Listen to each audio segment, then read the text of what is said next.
అందరికీ praise lord. మనస్సు చాలా కష్టంగా ఉంది, కానీ మాట్లాడుతున్నాను.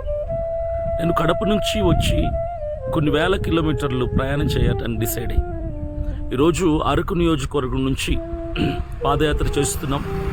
క్రైస్తవులు ప్రజలు చాలా ఆదరిస్తున్నారు. అద్భుతమైన స్పందన, అఖండ ఆదరణ మాకు లభిస్తుంది. పాస్టర్లు కూడా చాలా సపోర్ట్ చేస్తున్నారు. కానీ కొంతమంది పాస్టర్లు ఇప్పుడు పాడేరుకు రేపు వెళ్ళబోతున్నాం. అక్కడి నుంచి కొంతమంది పాస్టర్లు సపోర్ట్ చేస్తున్నారు. కొందరు ఒక 20-30% పాస్టర్లు వేస్తున్న ప్రశ్న ఏంటంటే, పాస్టర్స్ మీటింగ్ పెట్టారా మా ఊర్లో? పెట్టకుండా ఎలా వస్తారు మీరు?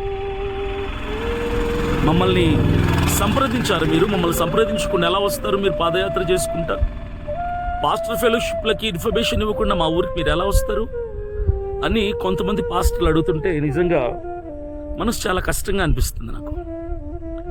నేను క్రీస్తుకు వ్యతిరేకినా, లేదా దొంగనా, లేదంటే హంతకున్నా, హైందవుల ఏరియాలకు వెళ్తుంటే 100% హైందవులు ఉన్న ఏరియాల్లో కూడా, గ్రామాల్లో కూడా మమ్మల్ని ప్రేమగా ఆహ్వానించి మేము చెప్తున్న విషయాలను వింటున్నారు. వాళ్ళు పొలిటికల్ విషయాల్ని.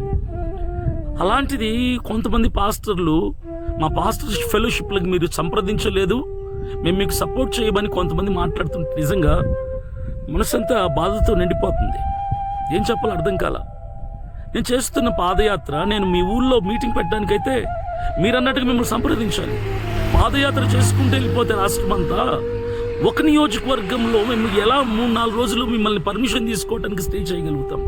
కనీసం ఇది ఆలోచించలేరా?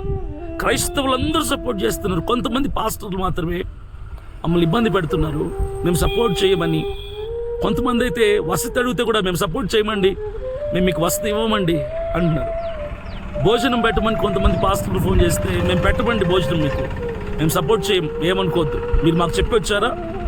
మా పర్మిషన్ తీసుకున్నారా? మా నియోజకవర్గం వచ్చేటప్పుడు అంటే పాస్టర్ ఫెలోషిప్ లేవనుకున్నారని మాట్లాడుతుంటే ఏం చెప్పాలి, ఏం మాట్లాడాలి? ఇంకా సార్, నేను నడుచుకొని వెళ్తున్నాను, తిండి లేకుండా రోడ్ల మీద పడుకుంటూ, రోడ్ల మీద స్నానాలు చేస్తూ, ఆ ప్రయాసపడి ఆయాసపడి క్రైస్తవ సమాజానికి నాయకులు, ఎమ్మెల్యేలు, ఎంపీలు, సైనింగ్ అథారిటీలో ఉండాలి. నేను ఇంత కష్టపడుతుంటే మీరు ఈగోస్కి పోయి మా పర్మిషన్ తీసుకోవాలి, మా పాస్టర్ ఫెలోషిప్లో ఉండేది ఎందుకని మాట్లాడితే నేనేం చెప్పాలి?